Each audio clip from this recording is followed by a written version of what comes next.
This is Books for Breakfast, a podcast where we talk about books and writing. I'm Enda Wiley. And I'm Peter Sir. And you're all very welcome to this morning's show. Good morning, everyone. Books for Breakfast is not currently listed on Spotify, but just to remind people, you can still get it on all good podcast platforms. Busy show for you today. We asked the poet and critic Adam Wyeth to come and talk about recently published collections of poetry. So that's what he's done. He's looked at collections by Mona Gork, Liam Carson, Baby Ashley, Alan Gillis, Jessica Traynor, Tom French, Afric McGlinchey, Molly Toomey, and Thomas Bressing. So that was quite a demanding list we gave him. And let's see how he got on.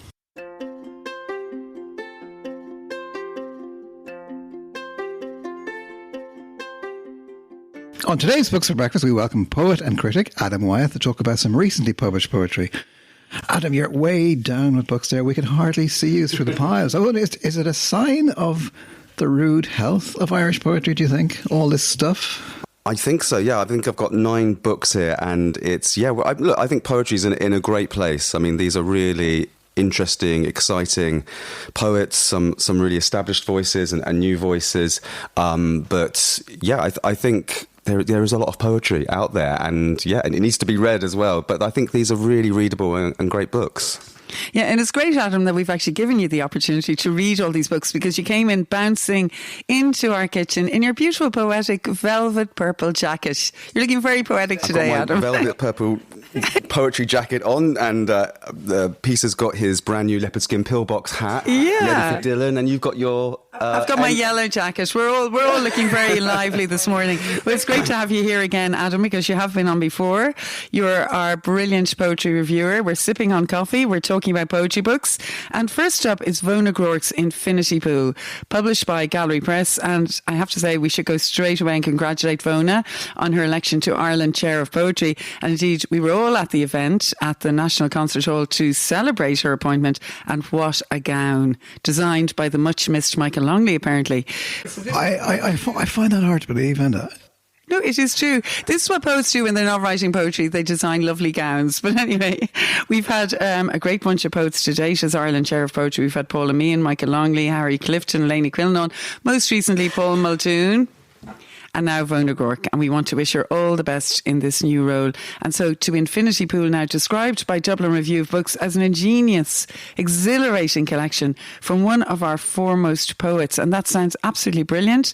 But what did you make of this latest collection by Mona? It's her 9th collection, isn't it? Yeah, I really enjoyed it. It's like, she's got 9 collections out, so it's like a staggering body of work. And yet, I think with every collection, she seems to grow fresher and sharper, more exhilarating. So I think it's, great that she's the new Ireland Professor of Poetry. And it was a brilliant speech as well. Yeah. It was really lovely to be there and hear that about language and sort of the role of the poet in these times.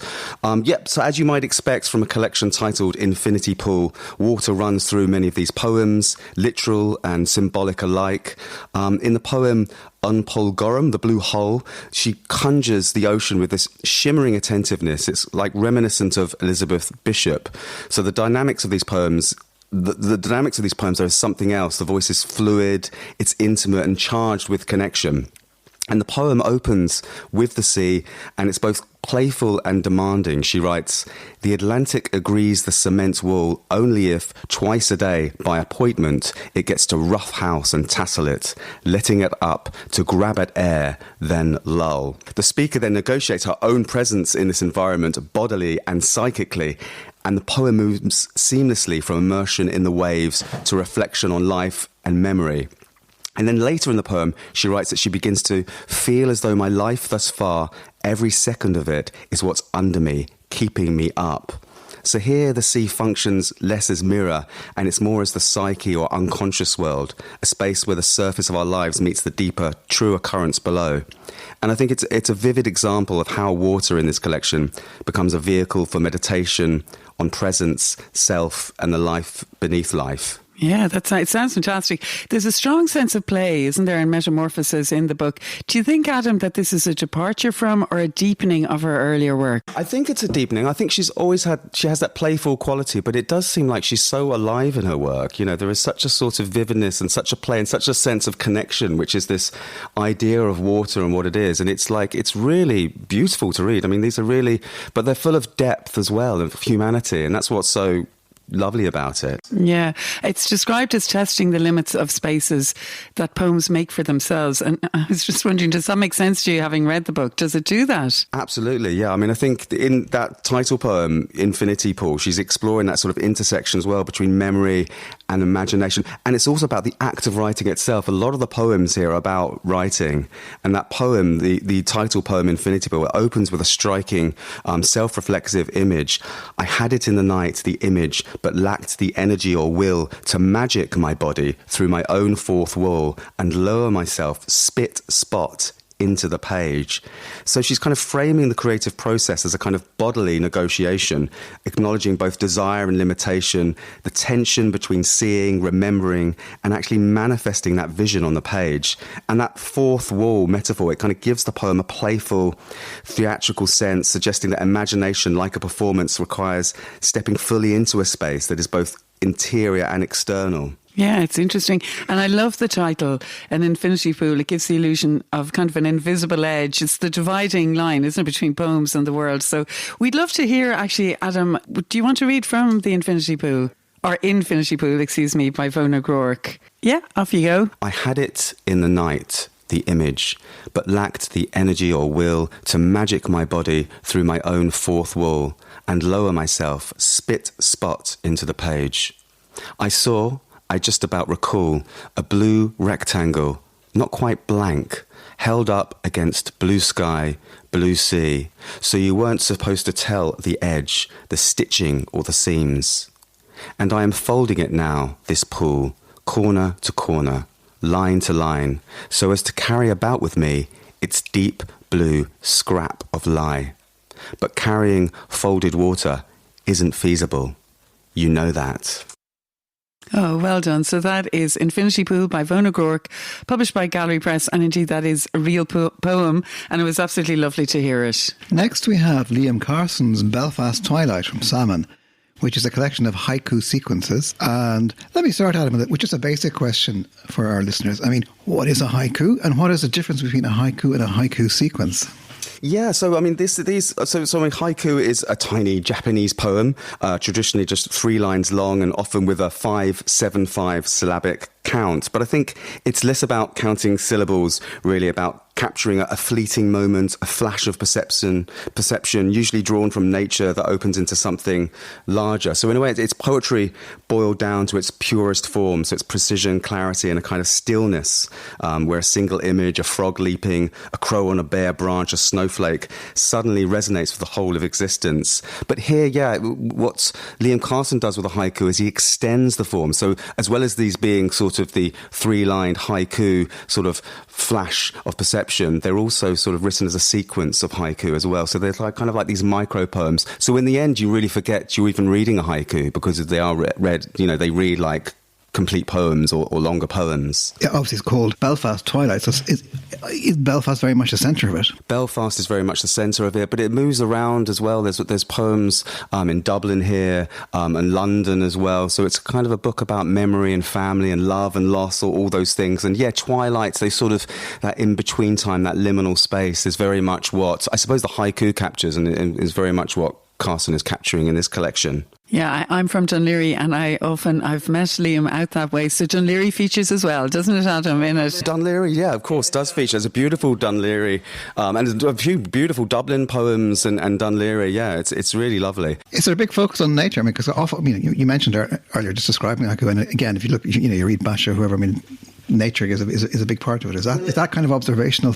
thing going on. It is, but I think he juxtaposes that. Yeah, so traditionally, like the traditional Japanese haiku is very much sort of nature bound, and it's, you know, very much has a sort of Zen Buddhist element to it. But these are sort of 21st century Irish haiku. So he very much kind of juxtaposes that imagery with suburban life, with city life. And so but he's playing with that all the time. So like even butterflies, he uses butterflies, which is a very sort of haiku kind of symbol or image, and he uses, you know, butterflies in the stomach and things like that. So he's playing with that, even at Belfast twilight. So he's kind of sitting us within Dublin, but playing with those sort of haiku elements as well. I mean, it's worth mentioning that the great doyen of Irish haiku, Gabriel Rosenstock, he provides a really great introduction. And I just wanted to read a little bit from that, if that's okay, because I think it's really interesting about what he's saying about poetry, never mind haiku. He says that Carson writes haiku that is felt, first of all, for if a haiku does nothing more than simply reflect the surface of things, it cannot penetrate the reader. And he goes on to say how his haiku speak in plain, unpoetic language. So he's resurrecting the great modernist Ezra Pound here. And then lastly, he writes, it follows Basho's advice, who was the great Japanese poet who really crystallized the form, that a haiku must be brought to our lips with the music only of the natural voice to carry it, which I think is wonderful. But what Carson is doing then with this collection is this powerful sense of accumulation, I think. It's kind of through this repetition, through returning motifs. So we're kind of carried along by these haiku in a way that feels really original, I think.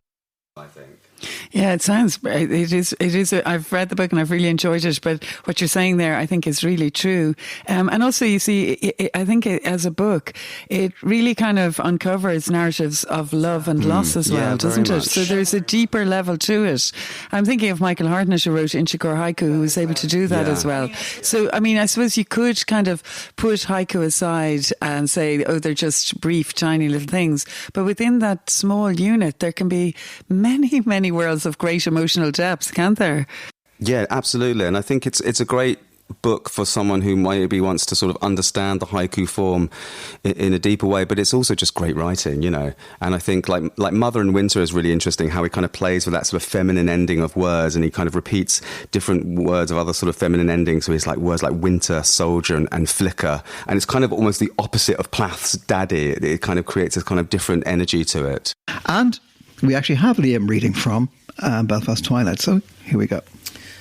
Belfast Twilight begins with a sequence called The Road to the North, which refers, of course, to Basho's famous book, The Road to the North, or The Deep North. And I was on a train to Belfast with my daughter Ethna, who was going there for an audition for a musical show. It was a rainy summer's day, and it was getting darker and rainier as the train went further north. And at Dundalk, we were told to get the bus because the train couldn't continue because there was a body on the tracks. And we then took a bus winding through roads on the way to Belfast. And this is what happens in that sequence. The train hurtling north, swirl of ravens. The train hurtling north, blood on the tracks. The train hurtling north, dark skies of Ulster. Ruined cottage, below its rusted roof, door into the dark. Road to the north, a line of bare trees on a hillside. Road to the north, circus trucks abandoned in a farmyard. Road to the north, the weight of ivy on a ruined cottage. Road to the north, a mansion gazing on a flooded field. Road to the north, a sign pointing to Black Skull. This sequence, Mother in Winter. When I think of my mother, it's often autumn or the autumn moving into the winter. Her birthday was in October, and she left us at Christmas time, at the time of the solstice, the longest day of the year. Mother in Winter. Praying by her mother's photo, a candle flickers. Deep winter, threading needles for my mother, the fire glows. Winter night, making tea for mother, the kettles whistle. The coldest winter, mother knits gansies for toy soldiers. Crisp banknotes in mother's wrinkled hand, Christmas Eve. Winter night, click of knitting needles, my mother prays. Swifts in a blue sky, mother scurrying out the door, so long ago. Sunday afternoon rain, mother walks on and on and on. Winter winds, waiting for mother's return. Night falls. Nursing home. Mother pleads to go home. Deep winter. Winter night. Around my dying mother, candles flicker. 4 coffins carried out of the nursing home. Winter winds. Winter winds on the mountainside, parents' grave. Old wardrobe, after all these years, the smell of mother. Well, that was great to hear Liam Carson there read from his collection Belfast Twilight, just published by Salmon Press. We move on now to Harbour Doubts by B.B. Ashley, published by Banshee. First of all, Adam, who is B.B. Ashley? It's her second collection, is it? This is B.B. Ashley's, second collection. She's a really interesting poet from Northern Ireland. And I must say this is published by Banshee. And it's probably the most inventive concept collection this year. And it's basically, the book charts the poet's efforts to qualify as a British Sign Language interpreter. And the collection's in 3 parts. Part 1 is Have. Second part is Have Doubts, and then there's the title sequence, Harbour Doubts, where the collection really opens up. Right. Can I just ask you about that? Because it sounds so interesting to say that she writes about her efforts to qualify as a British Sign Language interpreter. I think that must be a first in poetry books. How does that actually affect the poetry, Adam? And also, just to say, because sign languages are different. Irish Sign Language is different from British Sign Language. Yeah, that's interesting. This is it. I don't think a lot of people know that. Yeah, every sign language of every country is different, which is bizarre in a way. So that's what this collection is about. So but I mean, I think with this collection, it's very much like B.B. Ashley. She has this very sort of deadpan humour that runs throughout. The poems are very conversational and anecdotal, and yet built on this kind of accumulation and subtext, which is very much a sort of signature style. So she's navigating this world of sign language and what she holds dear. And I think it's that motif of holding or harbouring alongside doubts, which is central to the book. And it's kind of in that tension, this shifting interface between the two, that the poems find their movement and power. So threaded through this journey are inquiries into the nature of language, spoken, signed, written, and the ways in which we leave and return to the idea of home. So they're often these sort of fragmentary assessments or these sort of elliptical vignettes. And it's like scattered throughout part 1 are these instruction manual fragments, and they're framed on the one hand as instructions on sign language, but really they're sort of moments of candour where these sort of absurd interruptions of life, like the pandemic and various anxieties, kind of expose the fragile, searching feelings beneath. Right, so it's kind of like, how do we communicate in a fractured world, is it? But so much more than that, obviously, by the sounds of it. And like she's kind of capturing the sort of cultural moments, I think, in many ways, and they're arch and they're clever, and you can feel the pulse of a certain age as well, and sensibility running through them. So in many ways, the collection is about how things in life don't turn out as we expect. There are references to films like Little Miss Sunshine and to Sufjan Stevens, and to that kind of mid-2000s soundtrack that really shaped a particular generation's coming of age. Now, in that context, Adam, do you think that this is a book that would appeal to a particular age group, or does it open out and does it include all ages? Funny thing to ask, but I think it's doing two things. I think on the one hand, as someone in my 40s, I do find myself sort of on the edge of that frame. It's not quite my reference book or soundtrack, but that's interesting because it raises questions. What happens when poetry is very precisely of a moment? On the one hand, it's fresh, it's immediate, it speaks exactly to its world. On the other hand, it may not reach every reader in the same way, but I don't think that's a weakness. It's more that the book is rooted in that cultural soil, and part of the pleasure is in entering that space. And then I think on a broader level, really what she's doing in this collection is to write poetry that reflects on language while using the language of a sign system. So it's gestural, physical, visual, and that really requires a lot of tact and imagination.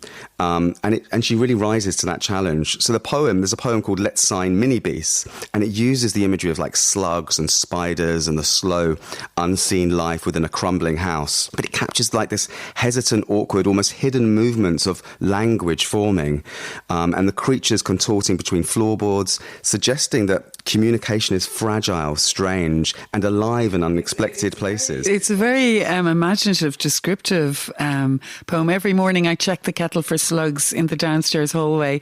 On warmer mornings, the brocade wallpaper peels from the walls, and it goes on that crumbling house. It's not alienating at all. It's very interesting, imaginative, energetic language, isn't it? Very much. It's very intricate. It's very subtle. It's very much about subtext. And in many ways, it's a book that it's about how we live inside language. So it has its promises, its betrayals, its limits. And thinking of Vona Grauch's, inaugural speech, I was struck by a point that language can carry a voice of the poet, but also the rhetoric of the demagogue. And this is where facts and history can be turned on their head.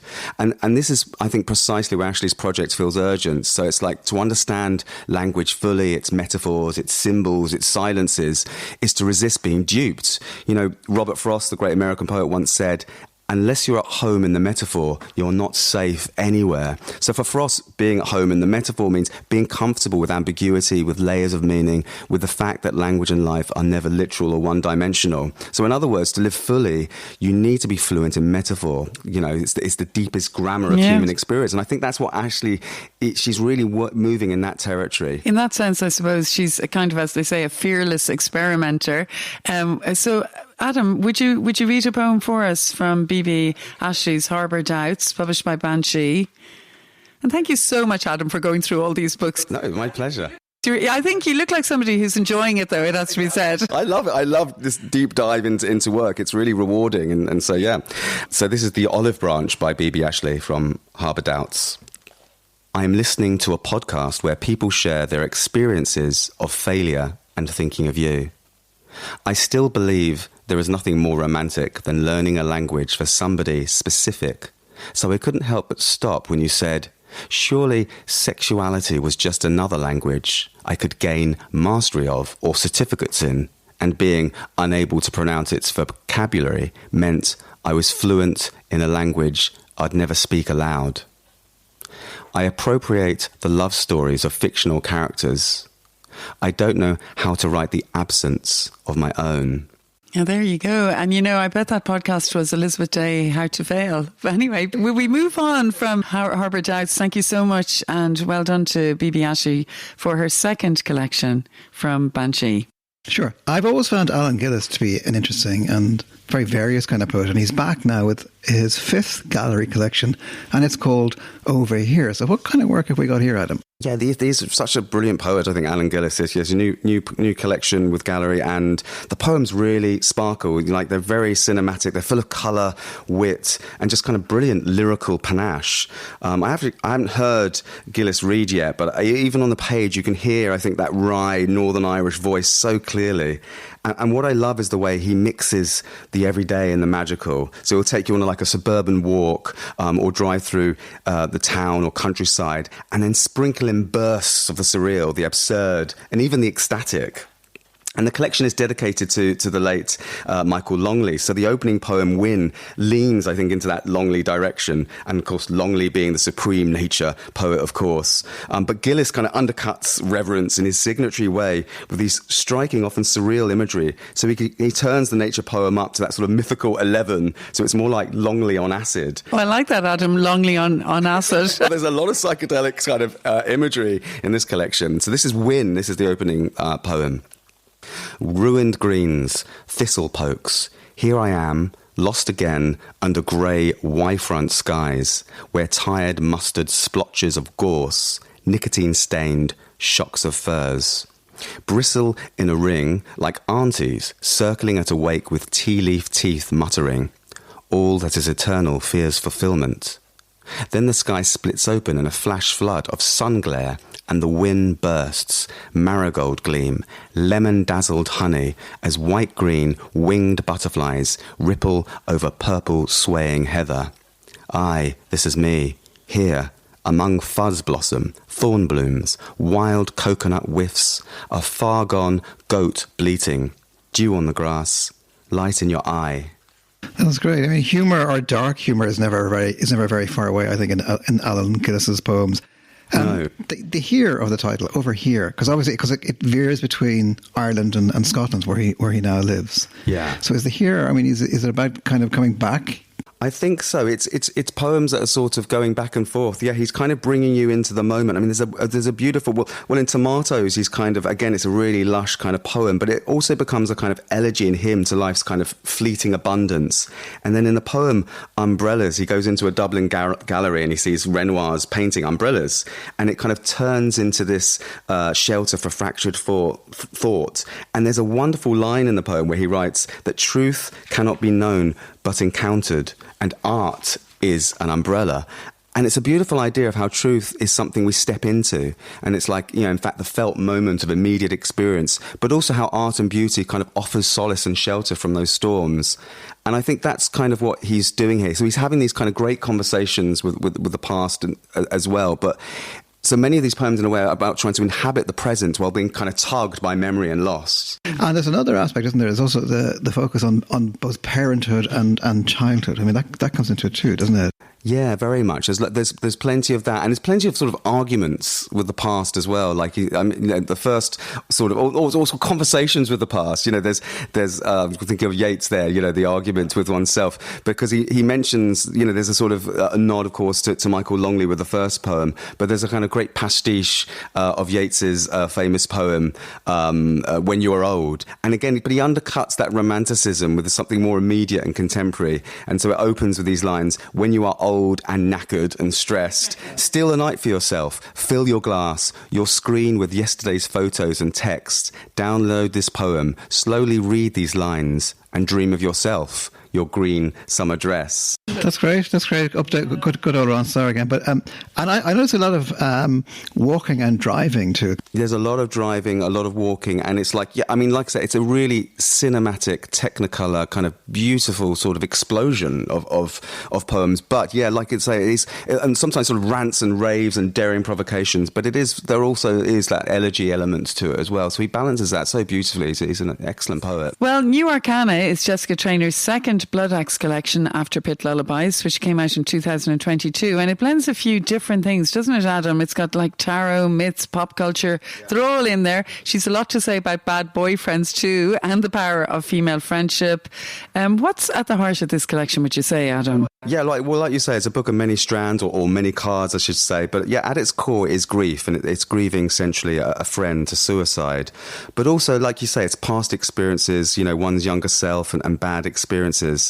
But I think what's interesting, something you have to remember with any form of trauma is it's ultimately, we end up grieving the absences as well as like what actually happens.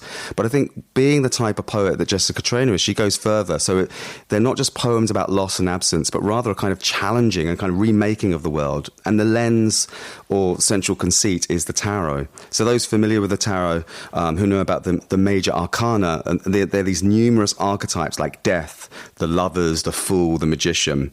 But here, Trainor imagines her own new arcana. So these appear as these cryptic, numbered fragments threaded throughout the book, and they act like signposts or warnings, and they balance the more visceral, direct poems. So they're often these short vignettes. They're very short, and it's imaginative as an idea to do that, isn't it? To punctuate the collection with those. There's this one called The Conductor, and she writes, one flick of the wrist, and he conjures a solipsism so orchestral, it sounds like empathy. Watch him. He thinks the universe resolves around him.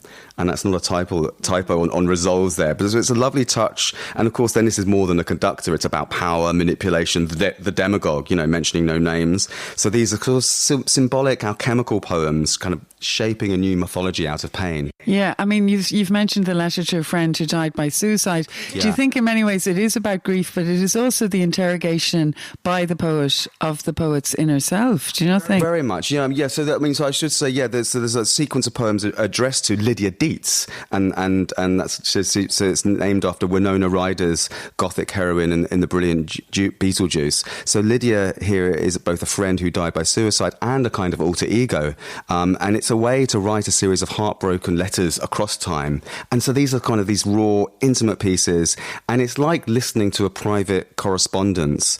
And through them, we kind of glimpse then the childhood friendships, the first loves, the school corridors, and the bad boyfriends. And it's then often, but it's refracted through the strange glow of Tim Burton films. And these are sort of touchstone films of the 80s, 90s. But Traynor really kind of deepens their significance as she treats them as a kind of new fairy tale and mythology. So it's kind of woods to get lost in and sometimes to escape from. So it kind of is a bit like BB Ashley as well, isn't it? But she's using a different kind of culture to step into, and we're not alienated by that. If you've never seen them, you're okay, are you, Adam? Well, that's, I think, because it's so much part of the collection that she goes deep into it, that it kind of, you are drawn into like a fairy tale in that sense. It has that. Yeah, it's interesting. Of course, alongside the grief, there's tenderness towards her own daughters.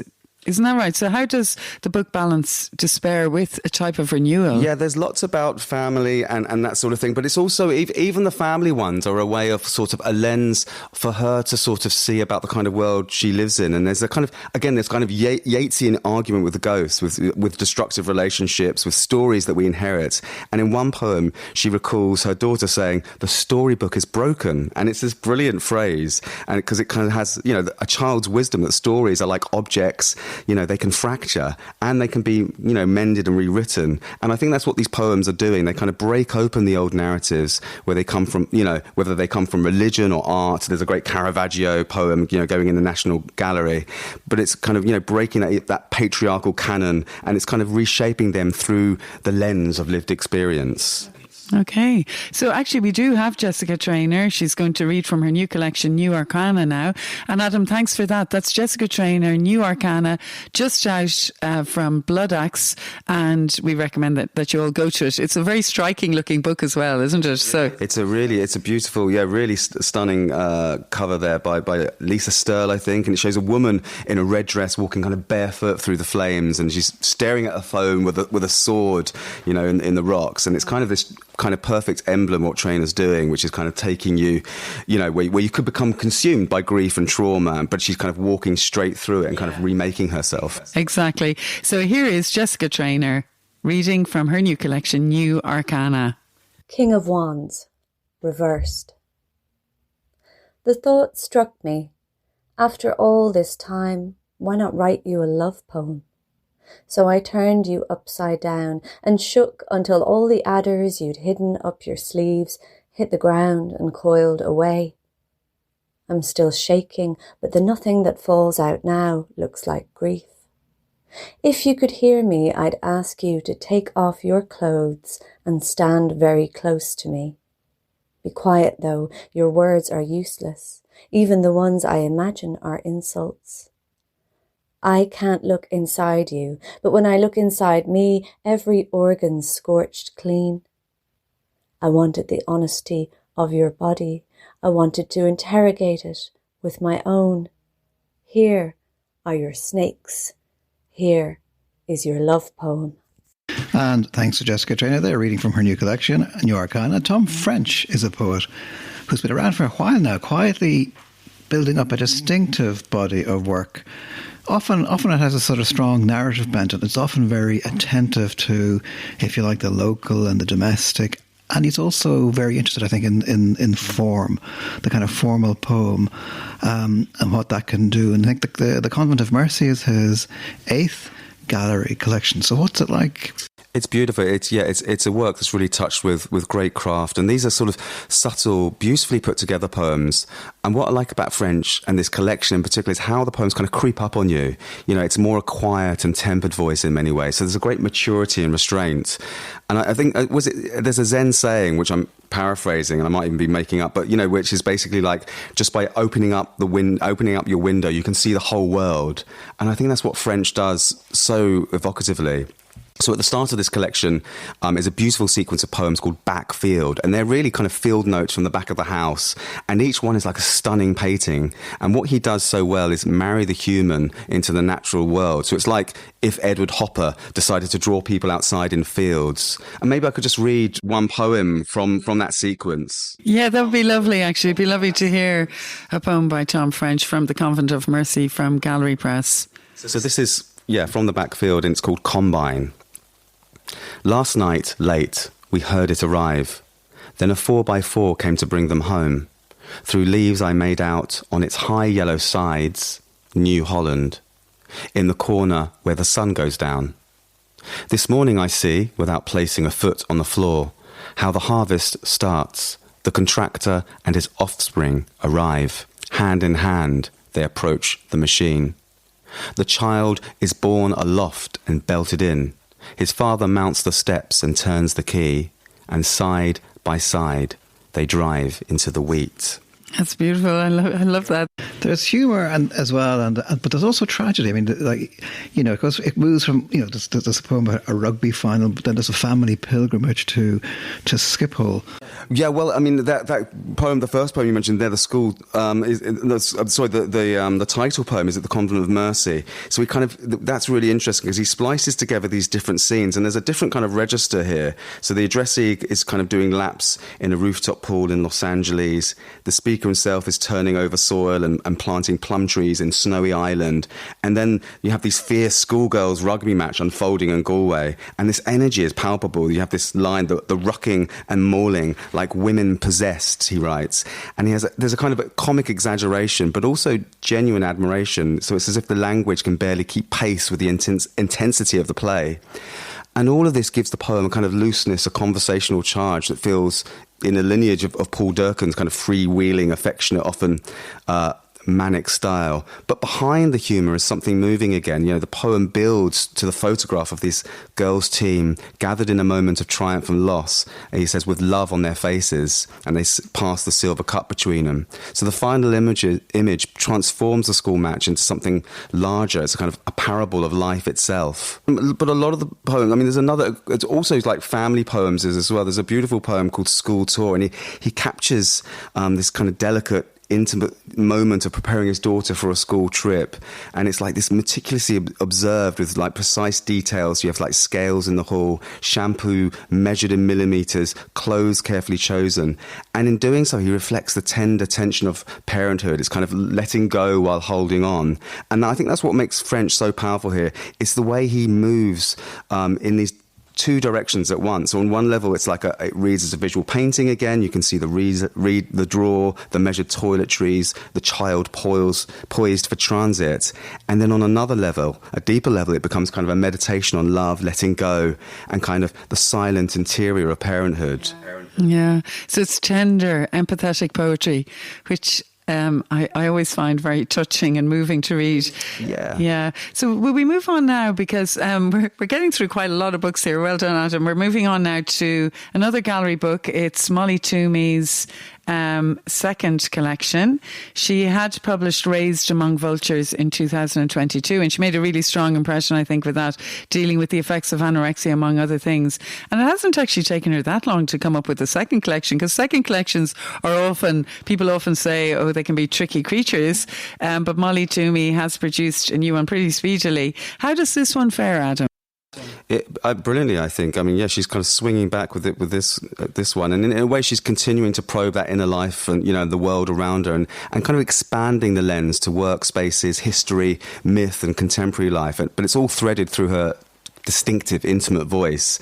So the collection begins with poems centred around the family home, which is destroyed by a fire. And the first poem, The Home Place, really sets the tone. It's an astonishingly kind of raw poem in how she reimagines the family home, not as a place of safety, but as a crucible of self-destruction, shame and survival. But the imagery is startling. It's sort of Plathian from the outset. So the speaker envies both the dwarf rabbit with teeth that prevent it from eating and the knife block with its belly full of blades. So hunger and danger set the tone. And the house then itself turns into, she writes, a bath I failed to drown in. And so this self-scrutiny and the violence of self-denial surface through images of chalk bones and scorched diaries of calories and a ravenous tongue clamped shut. Yeah, I know. I actually did read an article, I think, that she wrote saying she was really stuck on this idea of a second collection, and then the fire happened. So do you think that she uses that central image of destruction and aftermath really well?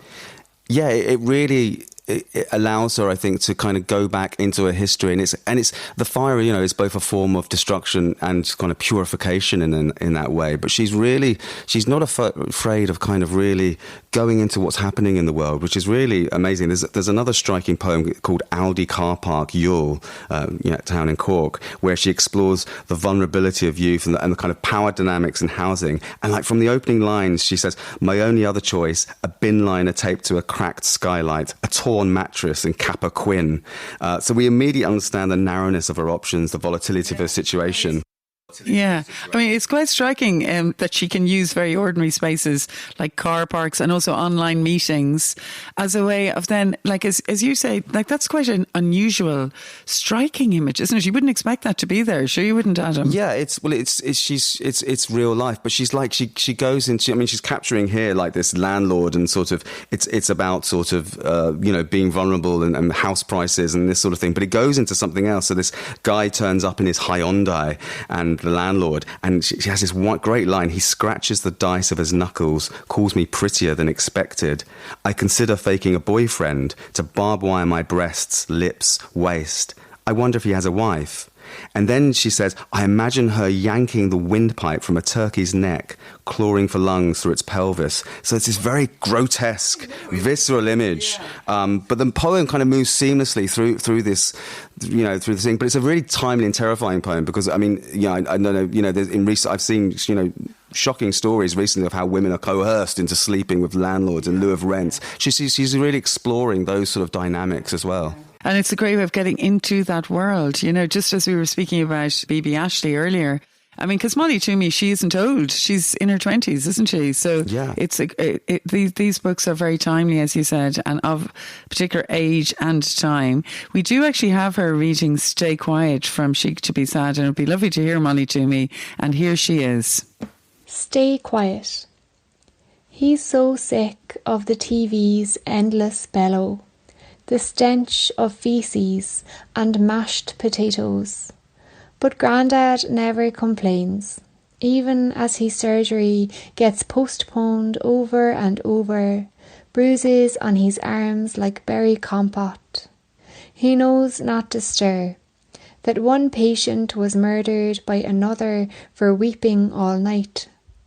My first Lewis trip, a man, high or drunk, groped my grandfather's skull, giggled at his grey curls, twirled them around his knuckles before smoothing them flat as a field of maize.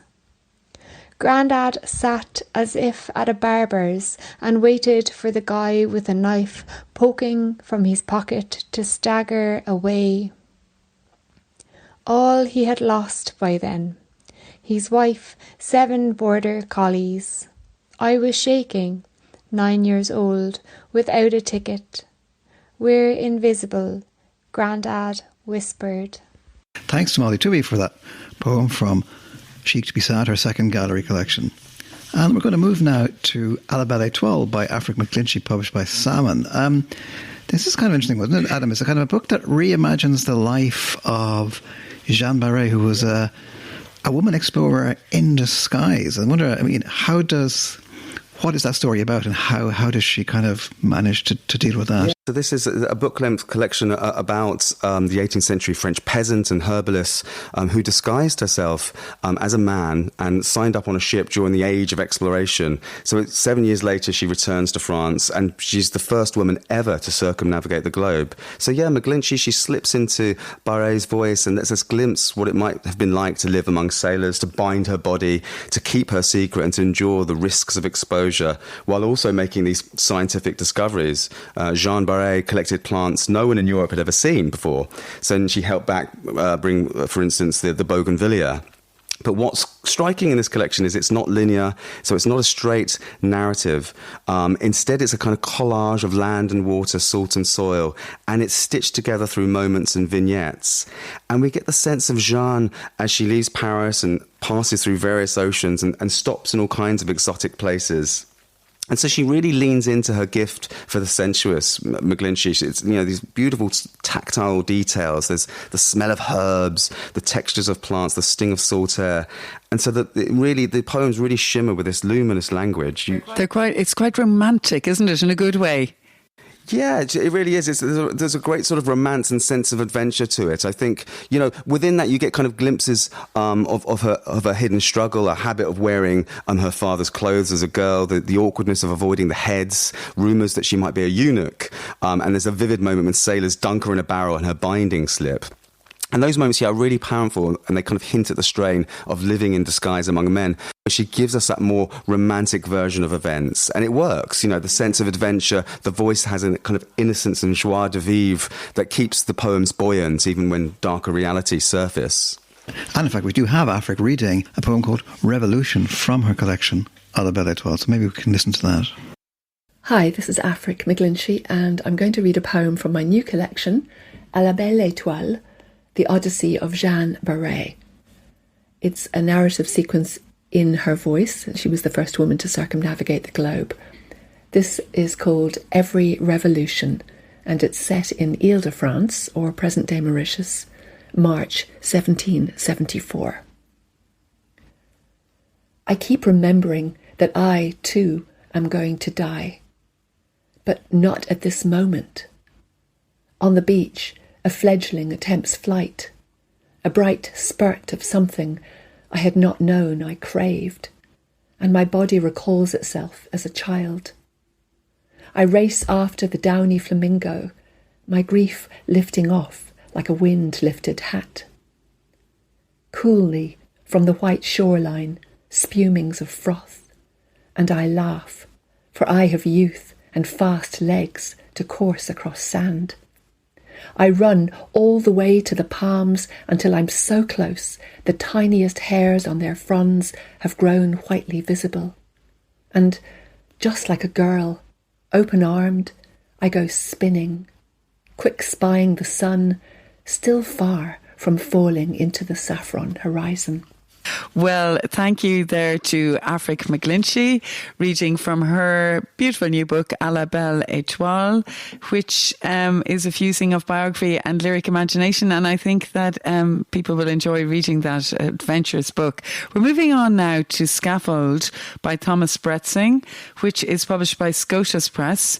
And Adam, what did you make of this? I loved it. I think this is a really lively, imaginative and richly rewarding collection. Bretzing, he's such a poet of colour and like vigour and muscularity that really sort of surprising and deeply readable. Throughout I found myself kind of thinking, damn, I wish I had thought of that, It's interesting actually, Adam, because he is actually a painter as well. Yeah, I know that. He is a painter, I was going to say, yeah. He's been living in Ireland for over 20 years, a German, that's allowed, and he lives here in Ireland as a painter as well. So he lives on the north side of Dublin, but by the sea. And you really think that visual energy came to play in these poems? Very much, yeah. I mean, but there's also there's poems of great there's a real range here. There's poems of loss and love that could sit alongside the surreal and kind of searching pieces of imagination, and the collection is also full of the love for other poets. So Paul Celan appears, as does the great Thomas Tranströmer, my personal favourite. So in Living with Thomas, the poem, he kind of conjures a brilliantly imaginative and whimsical world in which book lice live and move through the pages of Tranströmer's poetry. And can I just say, I was judged for the Strokes Town International Poetry Festival, and actually anonymously, because I did judge anonymously, I pulled that poem from the pile and it actually won the prize. Oh, no way. I didn't know that. So, Adam, that's interesting that you actually like that poem too. It's very imaginative, isn't it? Yeah, it's lovely. I mean, it has this line, the book lice love Thomas Tranströmer, he writes. When they sprint across his pages, I can hear them sing in Swedish. And then from there, he's kind of constructing a kind of miniature ecosystem. Right. And later he writes, the bedrooms are located in the spines of the books where they keep their kitsch, where they ride on fungi deposits stored away for winter, where they sing of karaoke and warm dancing. So the poem is a kind of fantastical meditation on closeness to literature and imagination and this kind kind of subtle interplay between life and the delicate worlds created by words. Yeah, it's very imaginative, isn't it? And very vivid. Yeah. Another standout poem in Scaffold is The Burned Out Hotel, and it's like this really striking exploration of like decay and predation and the persistence of life in abandoned liminal spaces. And it opens again with this startling, almost surreal image of a blind beetle learning to walk, and there's this kind of dark, almost apocalyptic logic to the poem, and the beetle becomes a recursive form of consumption as everything from the hotel's trash to human bodies is like eventually eaten by the beetle. So we get these lines like dry condoms glued to pallets, an upturned pram, a dead pigeon, laminated menus. And then this repeated refrain intensifies the sense of inevitability, and it culminates in this chilling line, I will be eaten by the beetle. And it's kind of Bressing's use of this kind of surreal, detailed imagery like spiders as tripwires, the warmth from a keyhole in the beetle's eye, creates a world kind of both grotesque and meticulously ordered. Quite Kafkaesque, isn't it? Yeah, and everything's kind of connected in that universe as well. And I think that's what's lovely about it. And kind of, in a way, it kind of brings us like full circle to what I was saying with Vona Groch about the metamorphosis. And I think that's what great poetry does. It kind of, more than kind of reflects the world of reality, it transforms it. So there's that form of sort of metamorphosis that's running through this. And as you say, he's a painter as well. So you get that real visceral, physical sense in his work. So I think it's interesting it's published by Scotia's Press as well, possibly a press that people haven't heard about. So it's good that on Books for Breakfast we've got a good variety here of publishers, haven't we, Adam? Which goes back again to Peter's original idea of what is the world of poetry like in Ireland at the moment. We have to say, judging by all of this, very vibrant, isn't it? Very vibrant, yeah. So that's Thomas Bretsing, Scaffold, published by Scotia's Press. And again, we do have Thomas here, so thank you to all the poets who have recorded for us, reading from his second collection, Scaffold. The poem I'm going to read is called The Coded Language of Men.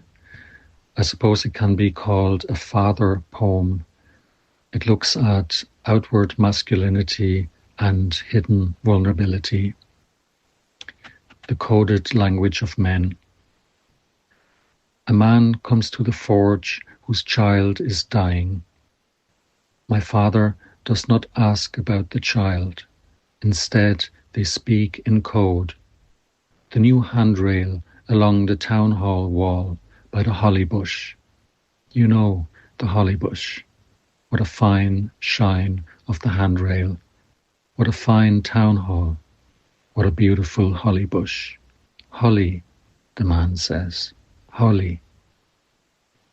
My father continues hammering, and the body of the anvil takes her into its loneliness, hides her in its straight lines and curvatures.